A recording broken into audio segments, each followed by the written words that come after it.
Sesuai dengan keyakinan yang turun-temurun, Jatingarang atau larangan hari ini tidak akan digunakan, misalnya memulai usaha, semua bagian daripada ikhtiar.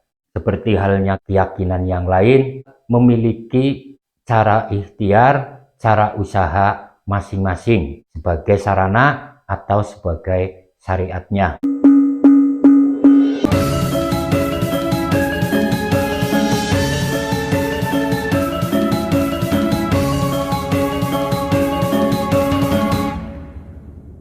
Salam Rahayu, 1 Suro tahun 2026,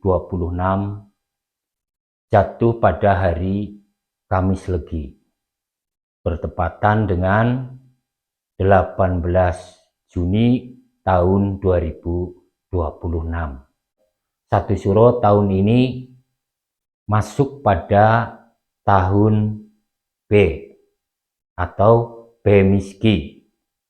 Tahun B Kamis Legi. Ini sesuai dengan perhitungan Jawa Aboge. Kalau untuk perhitungan Jawa Asapon, 1 Suro tahun 2026 jatuh pada hari Rabu Kliwon.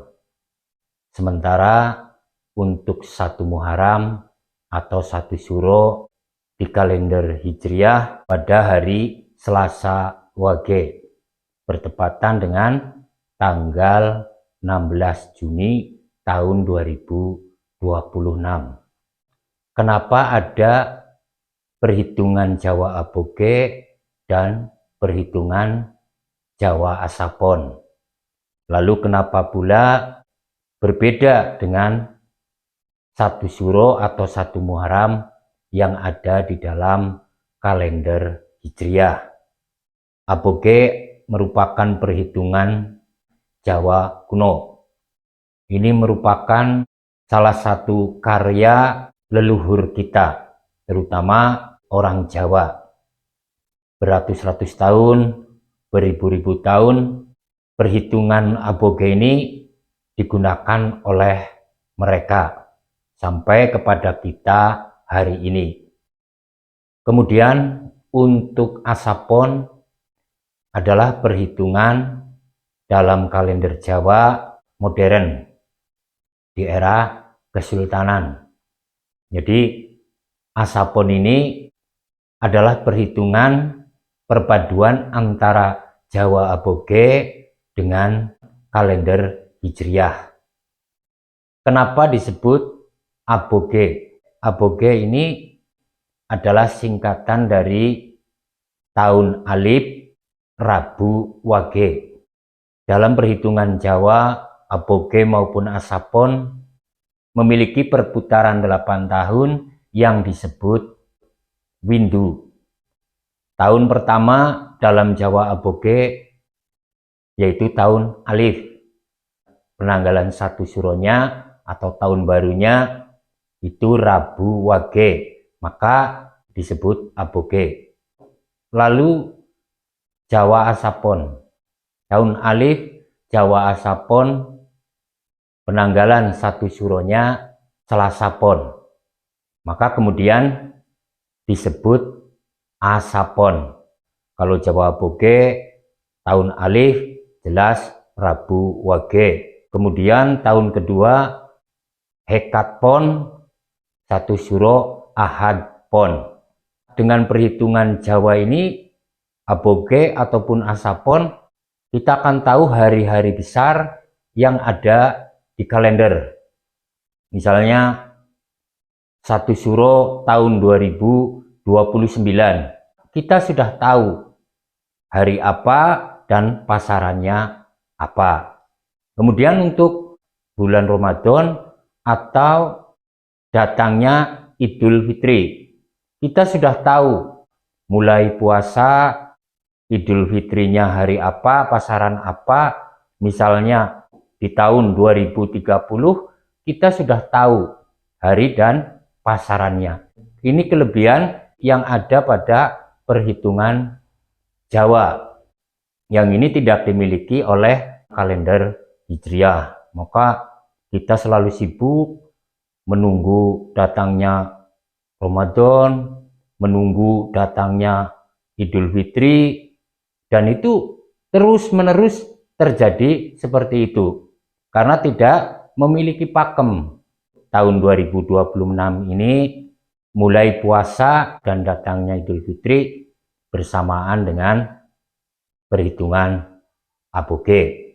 Ini bukan karena perhitungan aboge yang berubah, perhitungan kalender Hijriah mengalami perubahan. Ini penjelasannya. Lalu kemudian untuk Jatingarang, larangan hari, Kamis Legi, Jumat Pahing, dan Sabtu Pon. 3 hari ini masuk pada Jatingarang atau larangan hari pada tahun ini. Sesuai dengan keyakinan yang turun-temurun, Jatingarang atau larangan hari ini tidak akan digunakan untuk misalnya memulai usaha, membuat rumah, menikah, dan lain sebagainya. Ada juga yang mempertanyakan tentang keyakinan ini. Saya jelaskan bahwa semua bagian daripada ikhtiar. Seperti halnya kita di dalam keyakinan yang lain juga memiliki cara ikhtiar, cara usaha masing-masing sebagai sarana atau sebagai syariatnya. Kita sering salah paham dengan keyakinan-keyakinan yang seperti ini.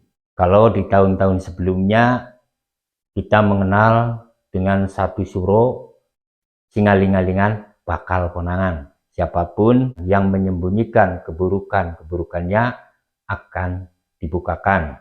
Yang munafik akan kelihatan, dan itu terjadi sampai hari ini.